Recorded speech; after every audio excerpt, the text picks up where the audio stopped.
अभी अभी एक खुशखबरी मिली है। हमारी टीम्स के हार्डवर्क से और आप सभी के सहयोग से नई Delhi G20 leaders summit declaration पर सहमति बनी है।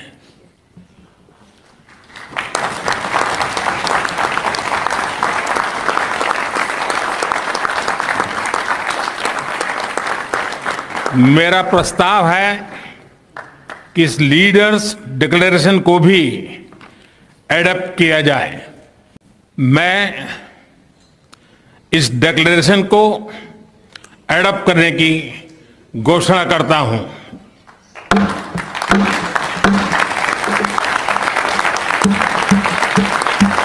नमस्कार, शेष प्रश्न के इस विशेष कार्यक्रम में आपका स्वागत है और आप देख रहे हैं शेष प्रश्न का विशेष प्रोग्राम संजय नामा। और संजय नामा में मैं संजय सिंह आपका स्वागत करता हूं। और सबसे पहले बात करेंगे G20 की। जी हाँ, G20 जो आज भारत में हो रहा है और जिसको लेकर पूरे तमाम विश्व की मीडिया की निगाहें लगी हुई हैं। इस G20 सम्मेलन की जो सबसे महत्वपूर्ण बात थी वो अभी अभी सामने आई है और वो ये कि G20 के सभी सदस्य देशों ने एक सहमति जताई है डिक्लेरेशन यानी घोषणा पत्र पर। और वो घोषणा पत्र की घोषणा खुद प्रधानमंत्री नरेंद्र मोदी ने किया है और उन्होंने कहा है कि ये एक बहुत ही खुशी की बात है कि हमारे तमाम सहयोगियों के साथ और तमाम बात पर G20 के सभी देश सहमत हो गए हैं कि इस बार घोषणा पत्र निकलेगी। ये इसलिए भी महत्वपूर्ण हो जाता है कि इसके पहले इंडोनेशिया में जो G20 सम्मेलन हुआ था वहाँ पर कोई सहमति नहीं बन पाई थी और इससे पहले भी जो G20 हुआ था वहाँ पर भी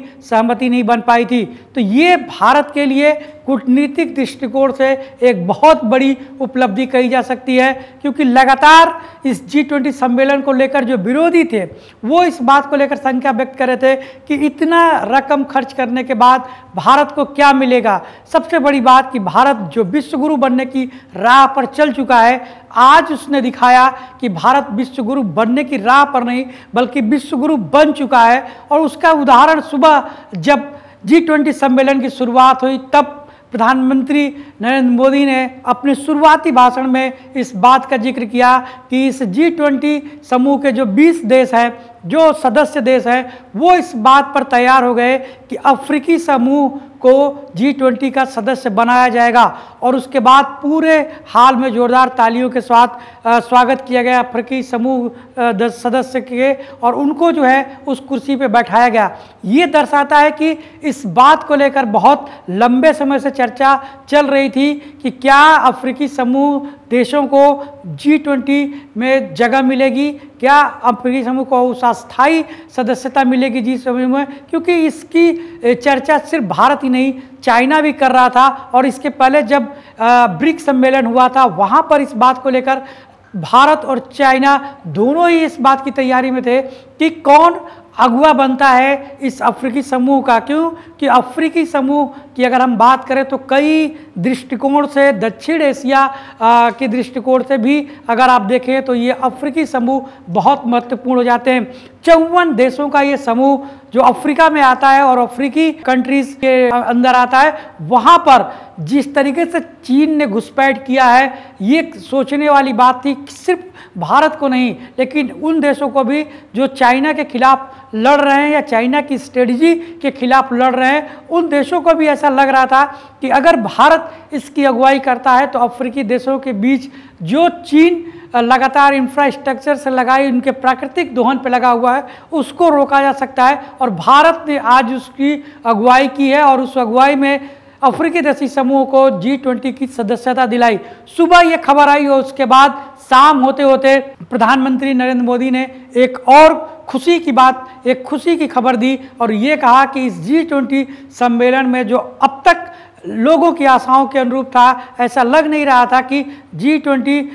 समूह में घोषणा पत्र आएगा नहीं आएगा, इसको लेकर सवाल खड़े हो रहे थे कि ज्वाइंट डिक्लेरेशन आएगा कि नहीं। वो ज्वाइंट डिक्लेरेशन आ चुका है और उस पर सभी देश ने अपनी सहमति जता दी है। तो ये एक महत्वपूर्ण डेवलपमेंट है जो भारत की उभरती शक्ति को दर्शाता है, जहां पर तमाम मतभेद होने के बावजूद भी दुनिया के वो 20 शक्तिशाली देश जिनके बीच खुद बहुत ही कन्फ्लिक्ट है, उसके बावजूद भी वो तैयार हो गए कि इस बार एक ज्वाइंट डिक्लेरेशन आएगा। तो ये भारत की बढ़ती ताकत है और ये दर्शाता है कि भारत ने पिछले सालों में जो अपनी वैश्विक रणनीति में बदलाव किया, जो विश्व की रणनीति में अपनी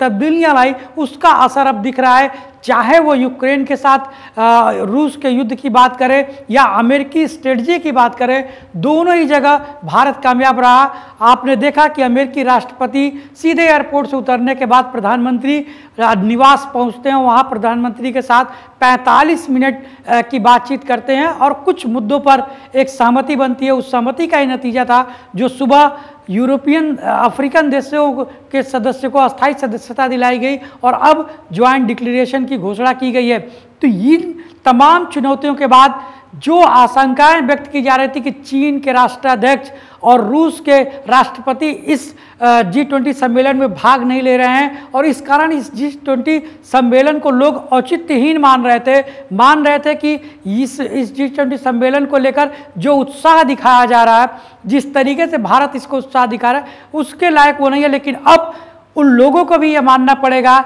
जो विरोधी हैं उनको भी ये स्वीकार करना पड़ेगा कि भारत ने शी जिनपिंग और पुतिन को बहुत ही पीछे छोड़ दिया है। जो चीन की रणनीति थी तमाम एशियाई देशों के साथ, दक्षिण एशियाई देशों के साथ, साउथ सी चाइना में, क्योंकि एशियान देशों के सम्मेलन से प्रधानमंत्री लौटे थे और वहाँ पर भी एक कॉन्शियस तैयार किया था चीन के खिलाफ, और उसी का नतीजा है कि अब भारत उन रास्तों पे आगे बढ़ रहा है जहाँ पर भारत चीन के लिए एक बड़ी चुनौती पेश करेगा। जैसे चीन ने सिल्क रूट बनाया था, BRD अपना कॉरिडोर बना रहा है, उसी तरीके से अमेरिका, सऊदी अरबिया और भारत मिलकर एक रणनीतिक साझेदार बना रहे हैं, जिससे कि ईस्ट एशिया और अरब यानी खाड़ी देशों के बीच रेल नेटवर्क और शिपिंग का एक नया निर्माण किया जाए। ये एक चुनौती है, लेकिन इस चुनौती पर धीरे धीरे सही एक कॉन्शियस बन रहा है और सभी देश इसको लेकर तैयार हो रहे हैं। अगर ये चीज़ें आने वाले समय में पटल पे उतरती हैं तो इससे ये साफ हो जाएगा कि जिस एशिया महाद्वीप में दो बड़ी शक्तियों के बीच टकराव की स्थिति देखी गई थी कि चीन और भारत, तो किसके साथ कौन सा देश है, तो